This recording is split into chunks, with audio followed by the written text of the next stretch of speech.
Good evening, everyone. It is a great pleasure to be here in London with you all. That I had some holiday outside of UK, and we have a special guest tonight that is already part of our team, spiritual light team. And our dear Stevan is in California working. But we have Charles, Silvia, Rodrigo, and all of you with us with good thoughts, good vibes, that we can have a wonderful time. 1 hour that will be wonderful with you all. Especially the theme today is wonderful as well. So, as Esteban, it's difficult to fulfill the Esteban's task, but we will talk tonight a topic generated from the book Genesis, Miracles and Predictions, Allan Kardec, one of the 5 books of the main codification. So the Spiritist doctrine is the result of the collective and concordant teachings of the spirits. Science is called upon to present Genesis in accordance with its laws of nature. God proves God's greatness and power by immutability and not by the suspension of the divine laws. For God, the past and the future are the present. So now I will ask Silvia, Charles, and Rodrigo to say their greetings. Ladies first. Good evening, everyone. Boa noite ou boa tarde, onde quer que vocês estejam. Once again, we are here, and it seems to go so quickly from one week to the next. But it's always a pleasure, and we welcome everyone. Wishing God's blessings upon everyone, and hope that today we have a good meeting, that we learn something, and welcome everyone, and much peace. Hello, everyone, as well in the live. Charles. Bonsoir à tous, très heureux de vous retrouver à nouveau ce soir pour cette nouvelle émission. Donc on va parler de miracles et de prédictions selon le spiritisme, un thème qui est très intéressant, on l'espère, et qu'on va essayer de vous éclairer un peu sur ce thème-là. Voilà, hello, good morning, good afternoon, good evening everyone. Very happy to be here again this evening, or depending on where you are now, with you today, to treat this theme of miracle and prediction according to Spiritism, which is quite important, and we hope we will be able to bring you some light on this subject. Rodrigo. Hola amigos, seáis todos bienvenidos. Muchas gracias por darnos la felicidad de estar aquí con vosotros hoy. El tema que hablaremos hoy es sobre los milagros y las predicciones, que está en el libro Génesis, ¿no?, de Kardec. Y es un tema maravilloso, un tema que siempre trae muy buenas discusiones, y espero que os guste. Y estaremos aquí intentando hacerlo mejor, y rogamos a los espíritus amigos que nos ayuden también a cumplir con nuestra tarea con mucha seriedad, amor, para todos vosotros. Good evening, everyone. Thank you so much for being here. So it's a pleasure, an honor. I'm very happy to be here with this team to talk to you tonight, about this subject, so the miracles and the predictions brought by Kardec in Genesis, which is a great topic, full of things, full of food for thought, and hopefully we'll be able to fulfill it with the help of the good spirits. And of course, we'll enjoy being here with you tonight. Thank you so much. Thank you, Rodrigo. Thank you, Charles, Silvia. Thank you all that are here participating with us. It's a great pleasure to have Beatriz Gilles, Nancy Valente, Erika Nag, and someone from Lithuania. That's not Nadja, but it's a great pleasure, really. So, as usual, I will show a short video related to our study tonight, and I hope I can do quickly and well, Wow, wow, wow. Yes. First, I have to put share screen, go there, there, there, and there, and there. And tell me if you are watching now. Yes. In previous studies, we reflected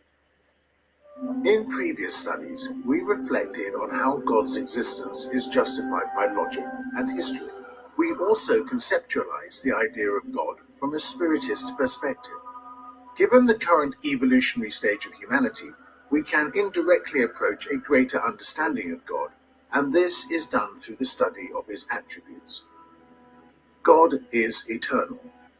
If God had had a beginning, then either God would have had to have sprung from nothing, or would have had to have been created by a being that existed previously. Reasoning in this way, we arrive little by little at the idea of eternity and the infinite. God is immutable. If God was subject to change, then the laws that govern the universe would have no stability. God is immaterial. This means that God's nature differs from everything we call matter. Otherwise, God would not be immutable, but would be subject to the transformations of matter. God is one. If there were several gods, then there would be no unity of design or power in the organization of the universe. God is all-powerful. God is all-powerful because God is one. If God were not powerful above all else, it would mean that there was something more powerful, or at least as powerful. It would mean that God might not have created all things, and those that God did not create would have had to have been the work of some other God. God is supremely just and good. The providential wisdom in the divine laws is revealed in the smallest things as well as in the largest, and this wisdom makes it impossible for us to doubt either God's justice or goodness. Such is the base upon which the universal edifice reposes. It is the beacon light whose rays illuminate the entire universe, and which alone can guide man in the search for truth. Until our next study.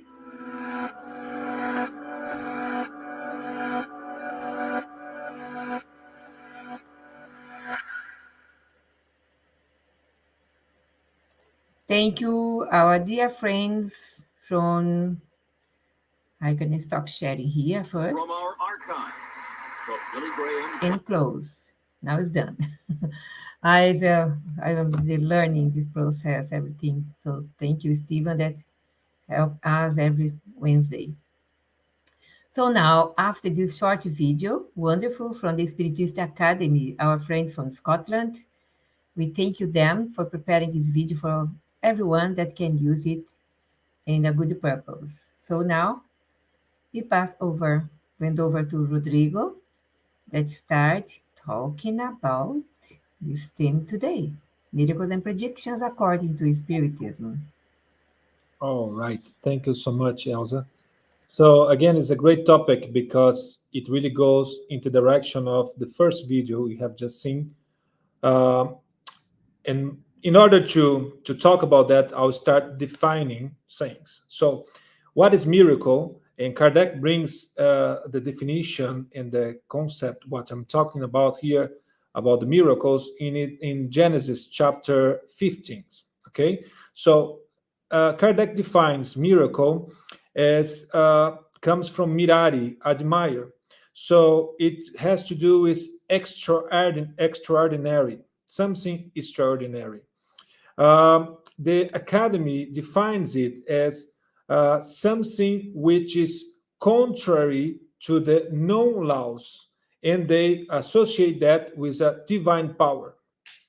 As a consequence of the science evolution, so this and they were discovering things which were considered miracle at that time. So miracle, this something extraordinary, was detached, from the material, from the materiality, and it was associated only with spirituality. So only in spiritualism, so we will be finding miracles, because for science it was not, how can I say, considered.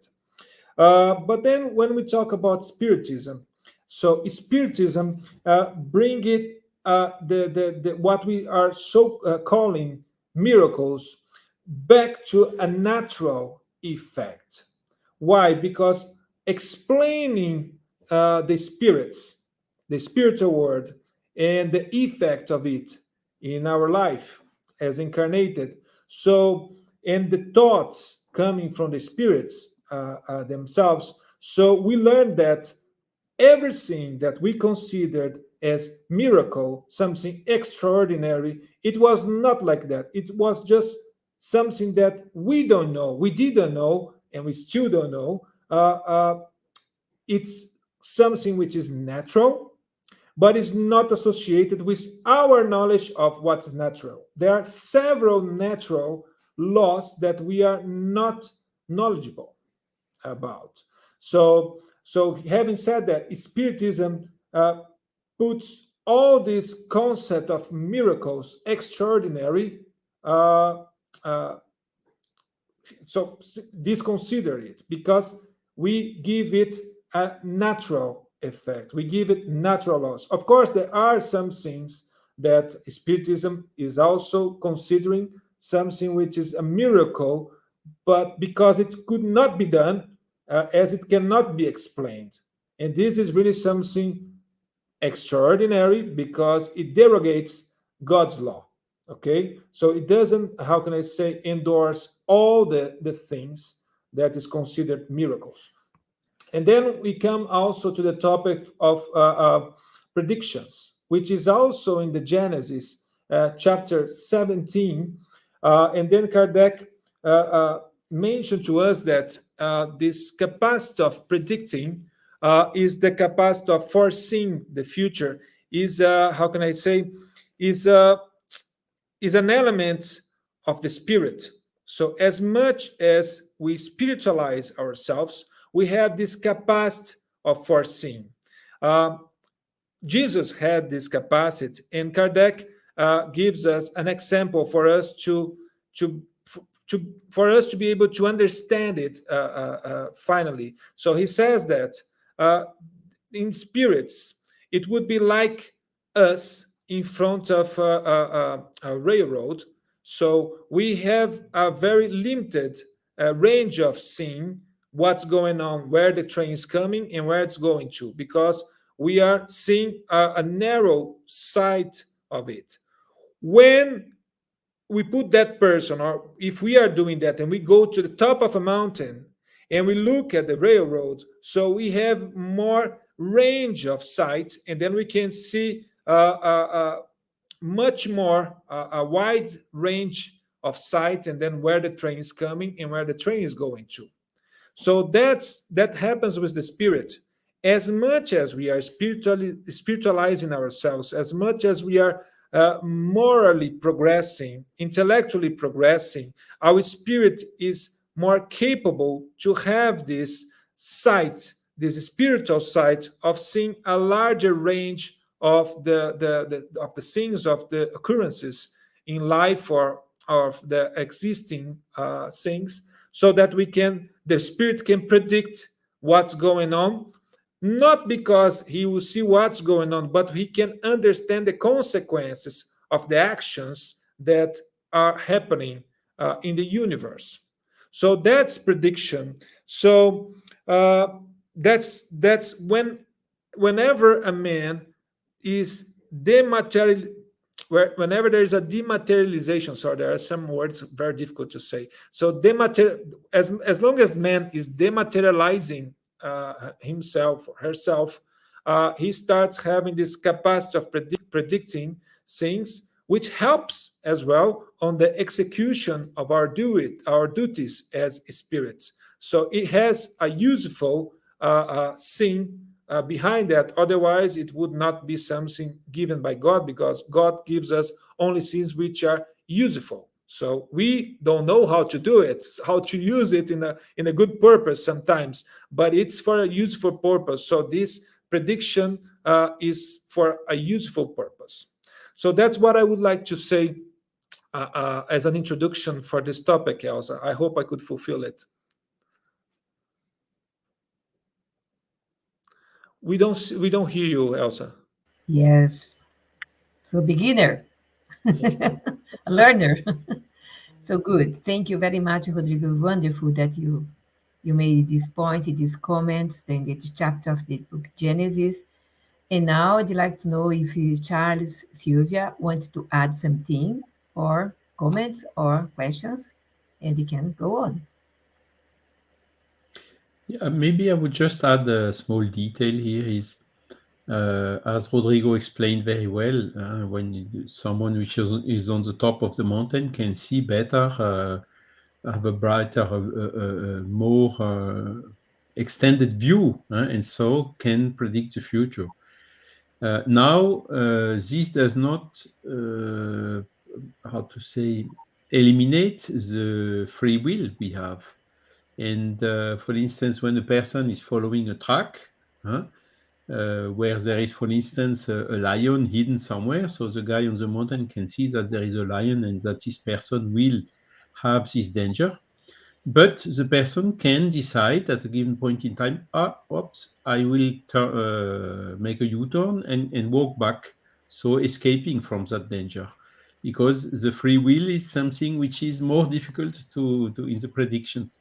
And only the very high elevated spirits, which are knowing us much better than we are knowing us ourselves, are able to predict, I would say, the kind of a probability that we will change our mind in the mid of the way. So this is why the predictions, even when they exist, they are never cast in concrete, principally when they are talking about human being or spirits with free will, and also when they are giving some dates. For instance, this will happen in this date or 2 months or 3 weeks. Even every time when this has been done, almost every time it was wrong, because the notion of time is not the same in our material world than in the spiritual world. Wonderful, Charles. Wonderful adding comment. And we have one question here from our dear Nancy. Rodrigo or Charles or someone, but Rodrigo, I think she did. Besides predictions are a spirit's attribute, it could be also intuitions from a discarnate spirit. Sorry, my voice.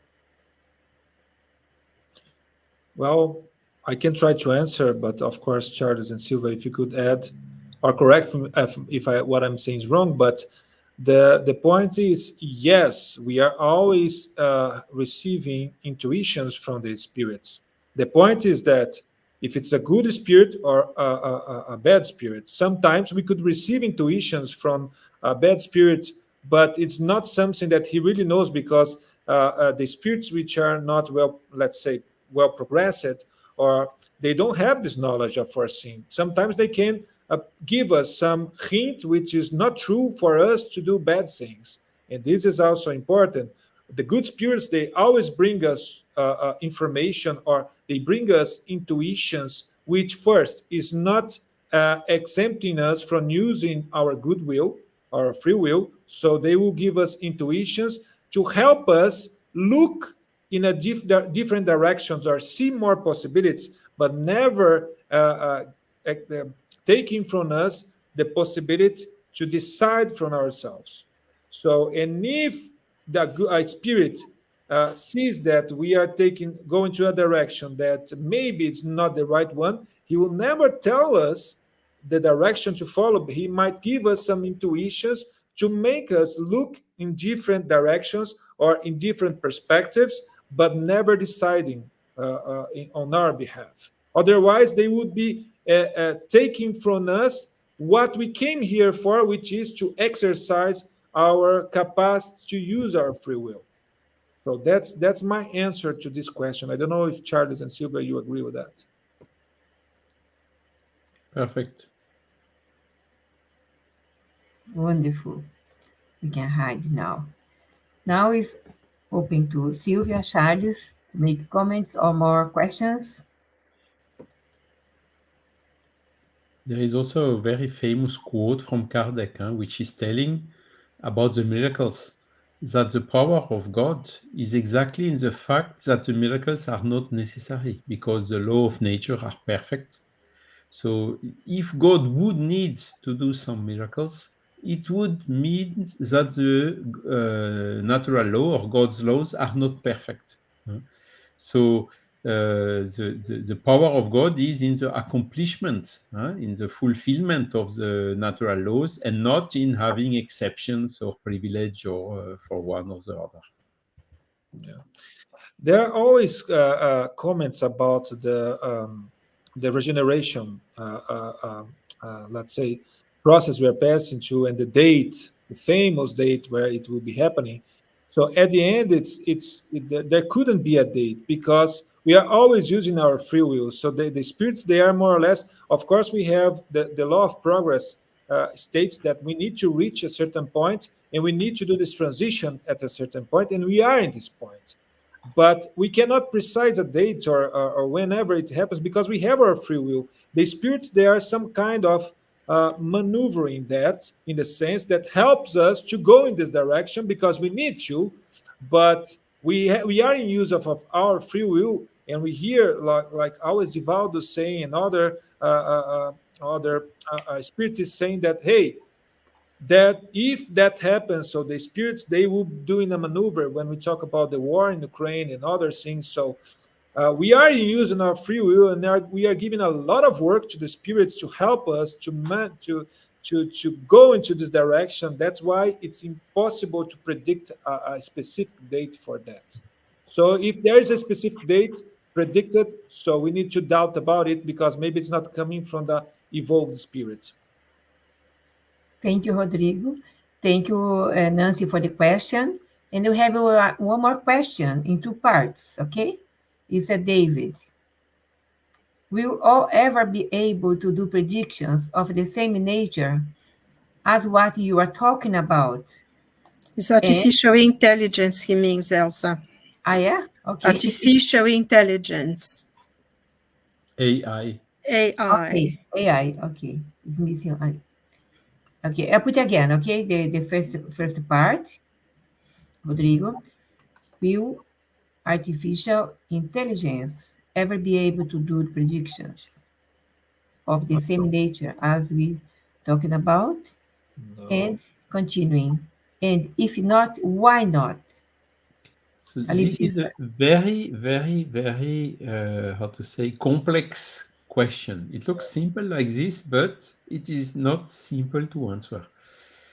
Of course, artificial intelligence is aiming to realize and to rise to this type of level. But we discussed this topic in a special article in the Spiritist Revue Spirit, Spiritist magazine we have in the French-speaking Spiritist movement.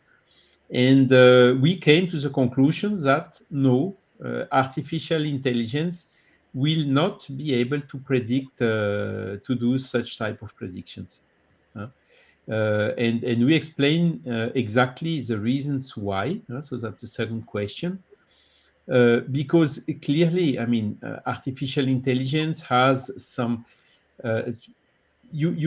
Artificial intelligence can make some predictions, for instance, for a repetitive process like learning by experience and calculating the probability of something to happen.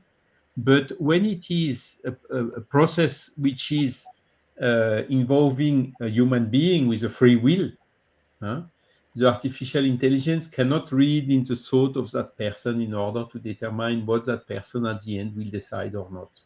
And this is really clearly a limit that cannot be overcome by the artificial intelligence.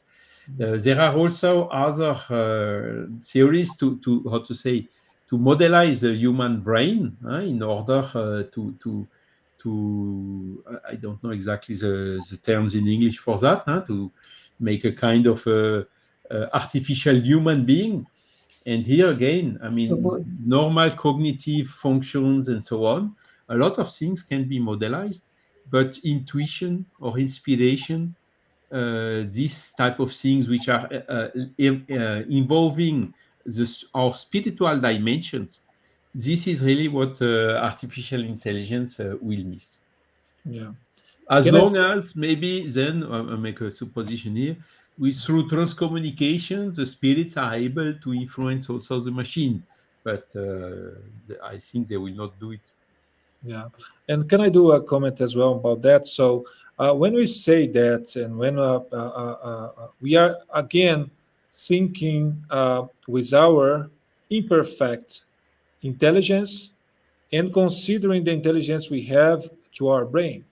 So when we talk about the spiritual intelligence, so we know that our intelligence capacity in the spiritual world is much bigger and much wider than what we have as incarnated. Our brain is limiting sometimes, or today is limiting our capacity, the spirit capacity. So saying that a computer or some artificial intelligence would be doing what the human beings are doing would be like I don't know, something impossible to consider with the information we have coming from the spiritism, because imagine that an artificial intelligence could be doing things like Jesus. It's impossible.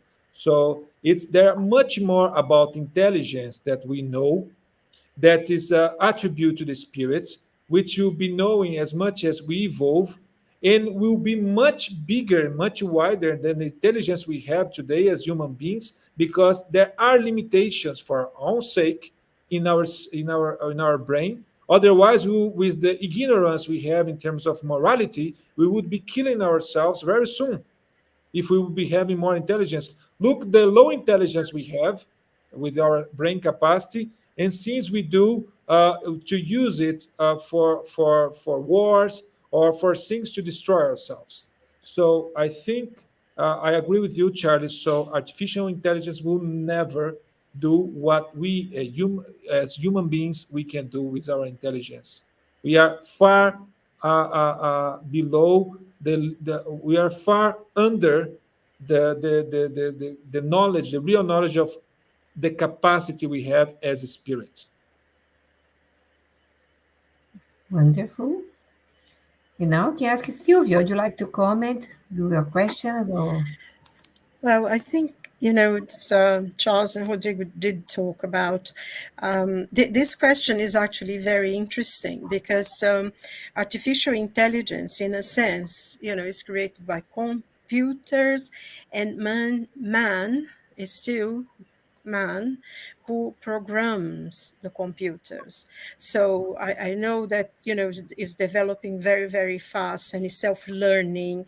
But I think one point that Charles said, he can learn certain things, but cannot be what the spirit is.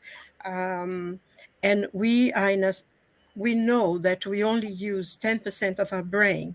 And when we think about it, when you consider what mankind has already achieved with only 10% of what the power we have in our brain, you can imagine how much more we can develop. So it's still part of our process of learning also to be able to learn more and more. And we are still very much, I think the point that Rodrigo said about the question of moral, we still held back very much by this. So, intelligence, artificial intelligence is something that's created by mankind, and will be limited by the knowledge of mankind, even though, there is, I think Stephen Hawking said that we should be very careful about artificial intelligence, which is very interesting that a scientist like him would say such a thing.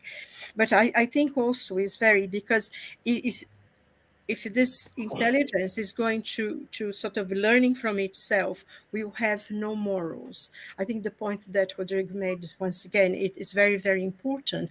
And it can decide anything for us, and will be a kind of self-destruction in many ways. But I don't think for the foreseeable future will be, maybe one day, if it is God's will, he will put a spirit in some robot or some, like in Star Trek, you had Data, And it's actually is very interesting thinking about that, because the man who created Data, he's an android, he's not a robot, he's an android, created one, and he gave him all the human characteristics, and he became terrible because he had this power of intelligence, and he had all these evil ways as well, because mankind can be selfish. And so when he created the other one, he took all the human characteristics, so he became almost like a child learning, but in a different way. And I think maybe eventually, we will have androids and machines, and if God wills that there is a spirit in those machines, then there will be like that. We don't know, because we haven't even started to learn the potential that our own brains have, and the potential that eventually the world is, because lives in other planets, we don't know. Maybe in other planets, they're already robotic rather than flesh and blood. So it's all potential, but I don't think this will be for the foreseeable future, not by a long shot. So that's what For sure. Thank you, Silvia. We can add one more question here from Guilherme Dias. Elon Musk say that we cannot predict artificial intelligence future nor risks for humankind. How that will interact with us in 100 years from now? Hard to predict. Yeah, it's exactly, we have no idea, because we can build a lot of robots, and it's interesting because this kind of ideas being actually troubling a lot of humanity. You had that quote from Stephen Hawking, and there is a film called The Millennium Man, I think. It was made quite a long time ago, but it was a man he was a robot who came to this house to help clean and do this difficult task, the menial task. And eventually he's self-learning, and he become, after 2,000-3,000 years or something, he becomes human. So in a way, our ideas are already thinking, what is imagination in scientific fiction can one day become reality. We don't know how things will progress, but as I say, from the foreseeable future, 100 years is nothing in relation to the universe, the age of the universe, and the potentiality that we have as spirits. We know that as a spirit, we predict things, we have intuition, and we are here to learn. And we have a free will, in as much as we can decide for ourselves. So it's very difficult to predict what is going to be, but 100 is nothing, absolutely nothing in relation to, even though a technology, especially in the last 20, 30 years, have gone beyond. Someone was saying about the Queen when she came when she became Queen in 1952, and what she's seeing in this last 70 years of her reign, it's almost unimaginable. And we, even ourselves, within a lifetime, we can remember when mobile phone was the size of a shoebox, and weighed a ton. And something like in 2 years, it was small, you had to pull the aerial. So things change very, very fast. But in relation to artificial intelligence, become an enlightened spirit, I don't think we'll ever see that anyway. I don't think so. I agree with Charles on that. Rodrigo, I think I will do one question for you. Yeah. Sure. Okay. In the Medium's book, Kardec considers the prediction as one of the types of mediumships. So, mediumship is a faculty to be used for the progress of mankind or humankind. How can mediums with such faculty help humanity, and which are the dangers to be avoided by them? Tell us, please.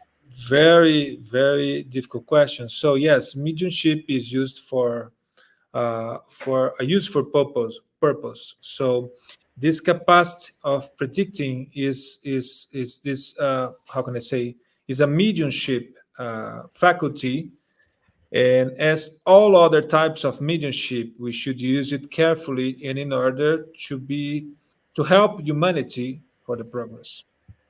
So this is very dangerous because the capacity of predicting has brings us a huge power in our hands. So when we have this capacity, we can influence a lot decisions in the world. And we see a lot of people actually with such kind of faculty, but selling its mediumship in for shows or for not only this type of mediumship but other types of mediumship as well. And this is let's say a derail from the purpose of it. So because the person is using that for its own interests, and this has to do with this selfish desire, a material desire to use this for this living process, or I mean this our life on earth. So this is the main let's say danger of problem of this kind of mediumship. So it brings a lot of power, and the medium, it must be very humble and must understand very well, first of all, the gospel, studying the moral laws in order to understand what to do with such faculty, and of course studying Spiritism as well to understand how to use it for a useful purpose, not to bring it to be in the hands as well from the bad spirits, because this could be, as I said in the beginning. So if we are using, or if you are using our mediumship for not useful purpose or not moral purposes, so we attract spirits which are aligned with our intentions, and they can use us for their own interest. So as an example, in this situation we are passing through, so a medium like that could be influenced by these spirits to influence the world, to create some conflicts, or to create some wars, or to disturb our harmony in the world. So the mediums, they should study, as Kardec said in the mediums book, that first it comes the theory and then it comes the practice. I think it's as everything in life. So if you want to be a doctor, we need to study the theory first and then practice. Otherwise, we won't be a good doctor. We will not know what to do. So if you want to be a good engineer, we need to study the theory and then practice it. So mediumship is the same, and that's what Kardec brought to us. So we should study mediumship first. We should study the Spiritism. We should understand what is morally, let's say, accepted, what we should do according to God's laws, the natural laws. Then we can apply the mediumship to a useful purpose. And when the medium knows, study all of this before, he will know at the time he should be using this capacity, if the medium is using that for a useful purpose or not a useful purpose. If the medium is not knowing that, does not study, does not prepare himself, so then at the right time, if a spirit is using him, he will tell the future, he will predict the future, or even what he considers could be the future, because a bad spirit could use for fake, for giving fake news. So we are talking about fake news nowadays, no? So bad mediums could be, how can I say, a tool in the hands of bad spirits to to spread fake news coming from the spiritual world, to promote what? To promote disharmony to the world. So then, in a summary, a good medium would study the morals of Christ, would study Spiritism, would study the medium's book, and will practice this mediumship for a useful purpose according to Christ's thoughts. So that's what we call mediumship with Christ. Am I right? So that's what I would like to answer for this question, Elsa. Thank you. Any more comments of our? I think actually it's very important to emphasize the last thing you said, that mediumship with Christ, giving that we give for free what we receive for free. That's what he taught us to do. But I think it's important to remember that mediumship is a faculty that's given to everyone. Every single human being is a medium. Question 159 of the Spiritism book that said everyone that has in any way potential for mediumship, and he says everybody has, maybe others have more ostensive, but we are all mediums, and not everyone knows about Kardec or the needs of some people use it with love and care and try to help people, but they have no idea about what mediumship is. I have experience with it, saying that, I went once to this meeting in the north of England, wonderful people, extremely caring and loving, but they had no idea. They had the mediumship meeting on a room that they rent on top of the pub. And they were giving messages and was really loving. They even prayed and everything. It wasn't like a playing or anything. They were serious people, but they had no idea about Spiritism. They were helping people, but within that limitation.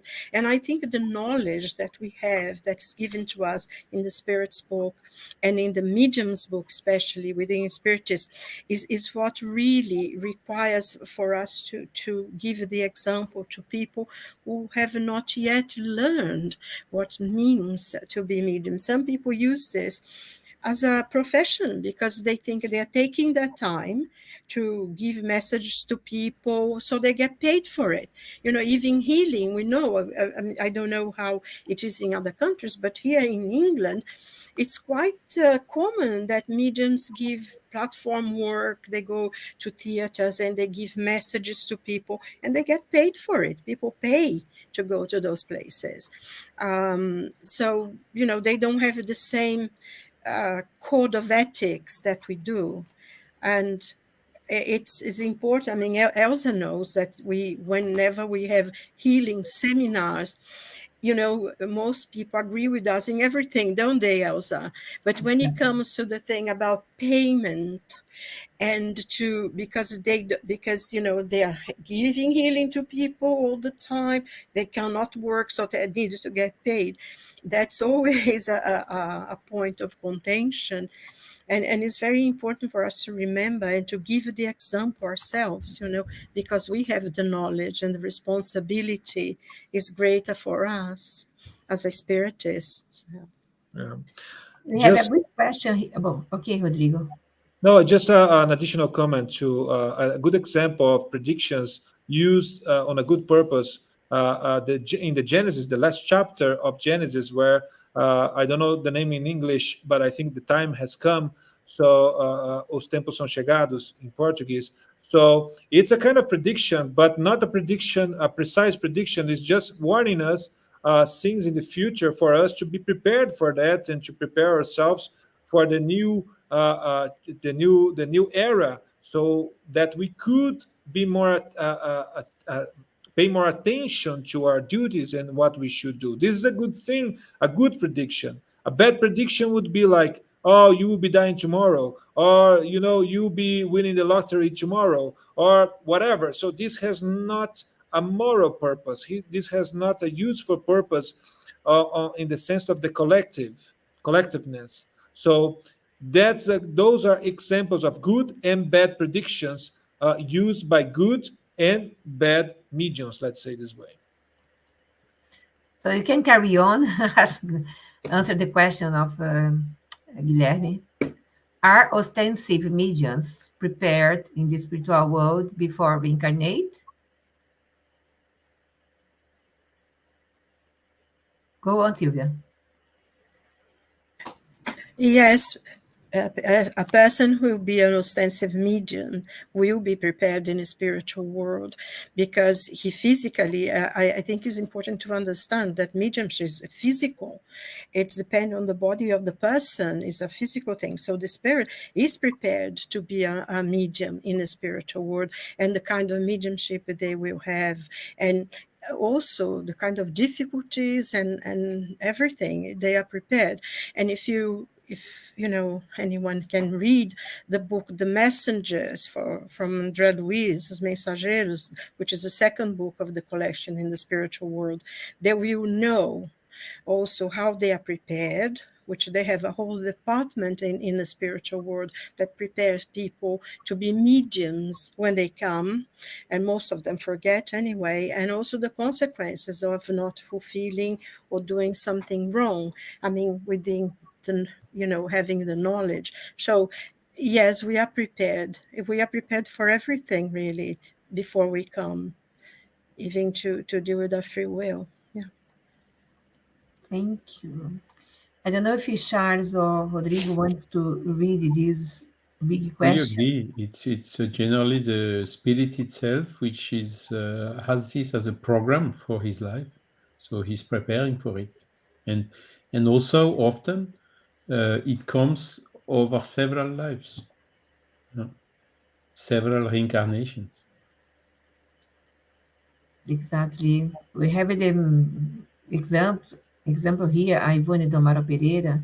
He was a wonderful medium and was well prepared by the Dr. Bezerra de Menezes and other spirits in order to preserve her life. It was a humble life. So they stated that she was ostensive medium and helped a lot in her books to help people suicidal.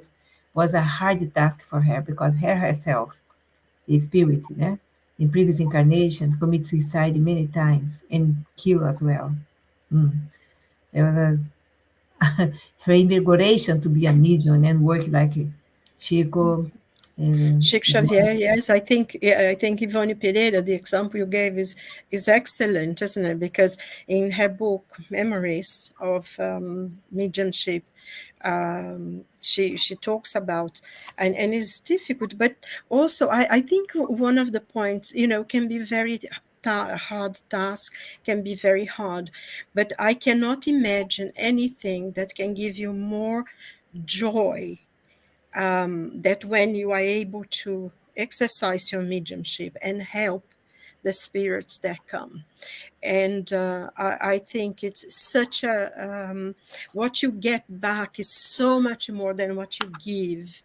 And I think can be, you know, really we have to emphasize this point, because it is difficult. You need discipline, you need to study, you need to focus, you need to change the way you live your life. It demands quite a lot, but I think what you get back for a little effort that we put is so much more, it's so joyful.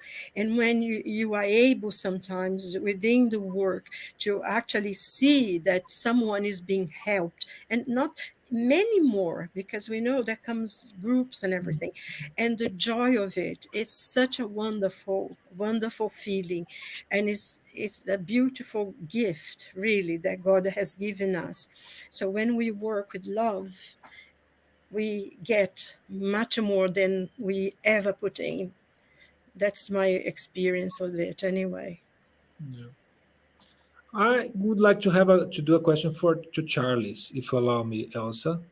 So I have written it here, but Charles, miracles have not been understood, or because I mean, when Jesus came, so people were not prepared for understanding it.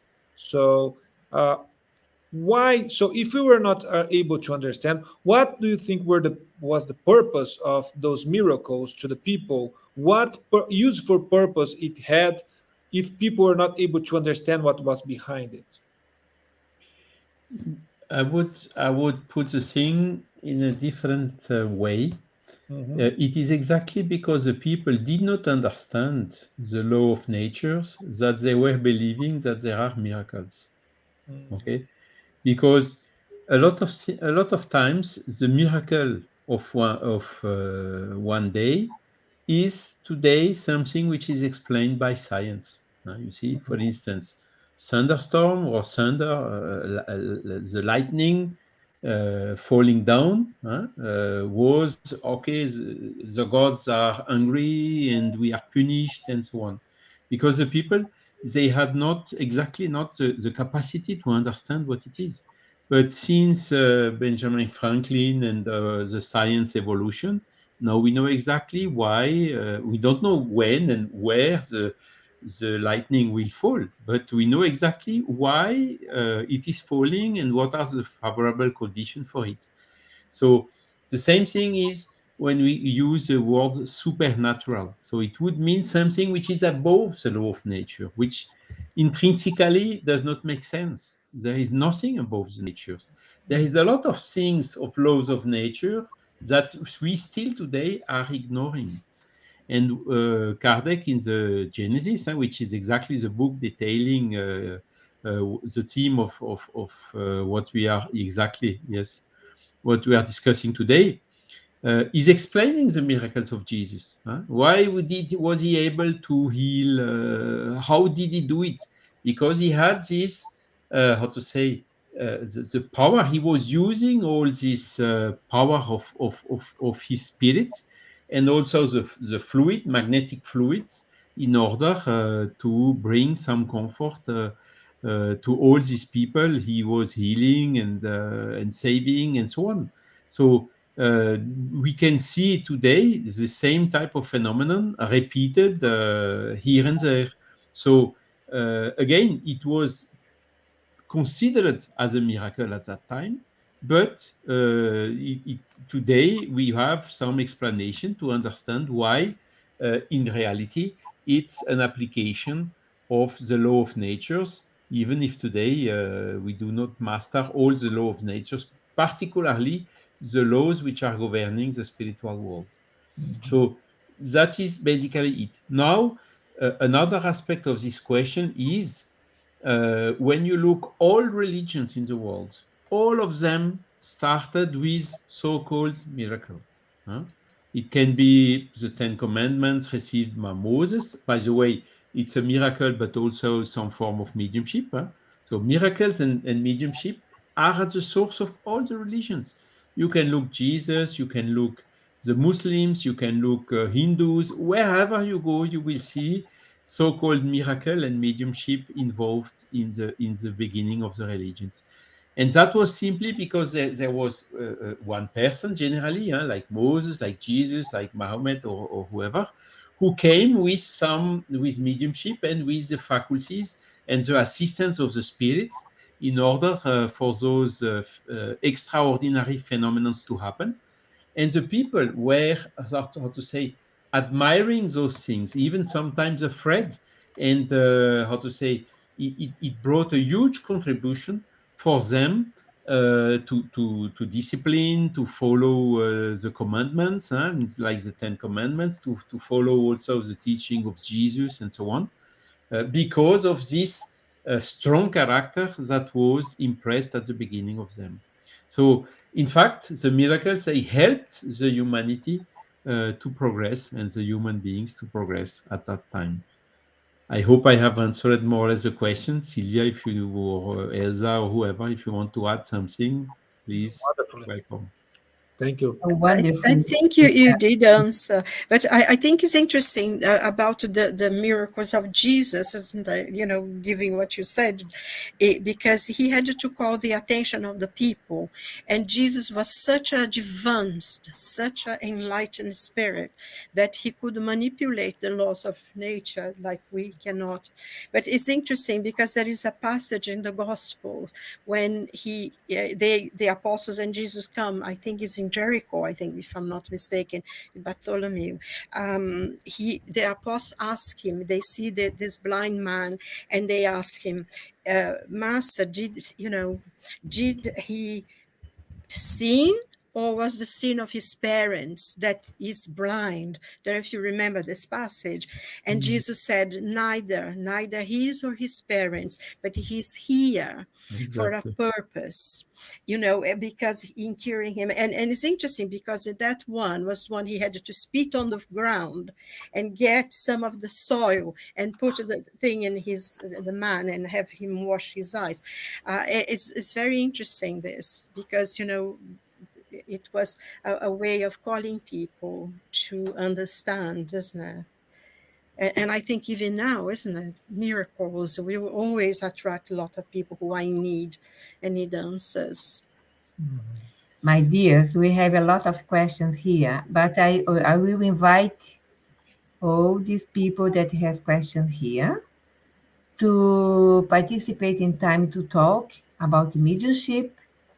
I'll send the link for everyone, so we can keep these questions to answer in the Time to Talk, talking about mediumship, okay?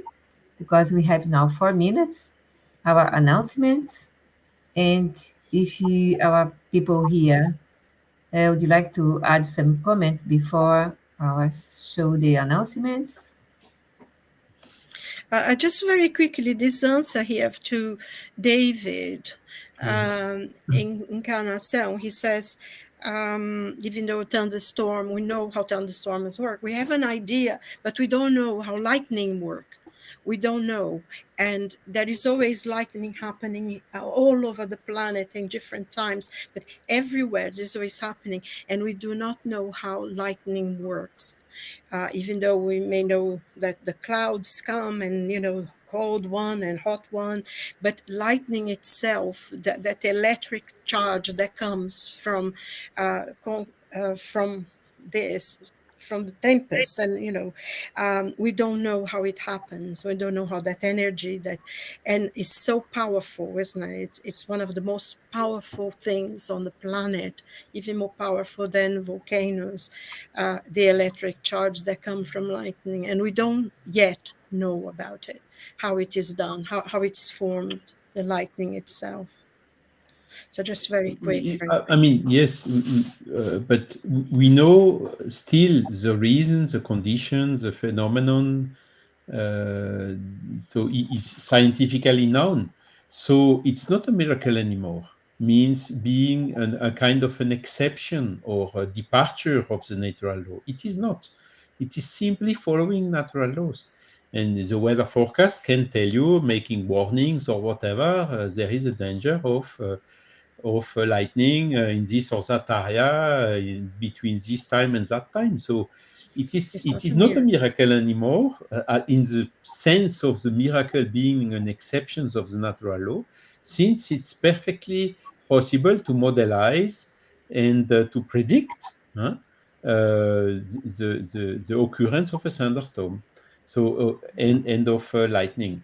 So that's why the word miracle, in fact, has no meaning. A miracle does not exist. What we call a miracle today is something that we don't understand, but is following a natural law that we still do not yet understand. So lightning definitively is not cannot be used in this meaning of the word miracle intrinsically. Thank you. I emphasize, keep your questions and participate in Time to Talk about mediumship, okay? BAS website, we have our information, and I will share now our announcements. Thank you, Charles. Thank you, Rodrigo. Thank you, Silvia. Thank you all. And be with us in our announcements. Good. Share screen. Elsa, go there. Now I have to do that. Did I? Did something wrong? Share. Is correct what I said? Yes. Wonderful. So next week, be with us. Relative happiness and unhappiness. Following this wonderful theme today. Saturday, Bas is preparing the seminar. Interrupted Youth book release. Be with us. It will be in Portuguese with subtitles after in English.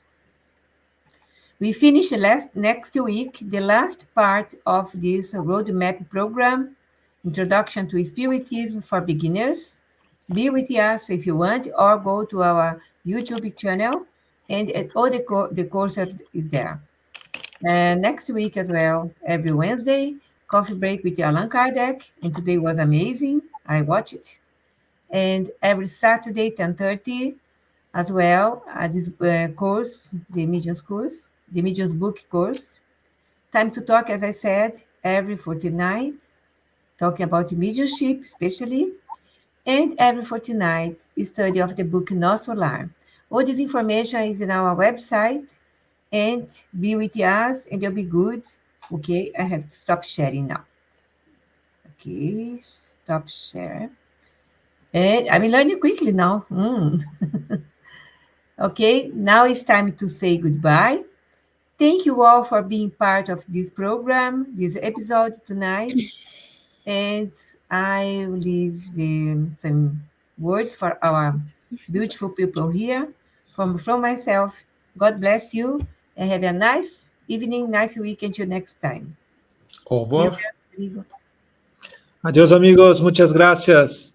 Hasta la Merci. próxima. Okay, bye-bye, everyone. God bless. Until next week. Bye. A Adiós. big kiss for See you. everyone. Hear you. God save the Queen. Ciao, ciao. Bye-bye. Thank you. God bless you all.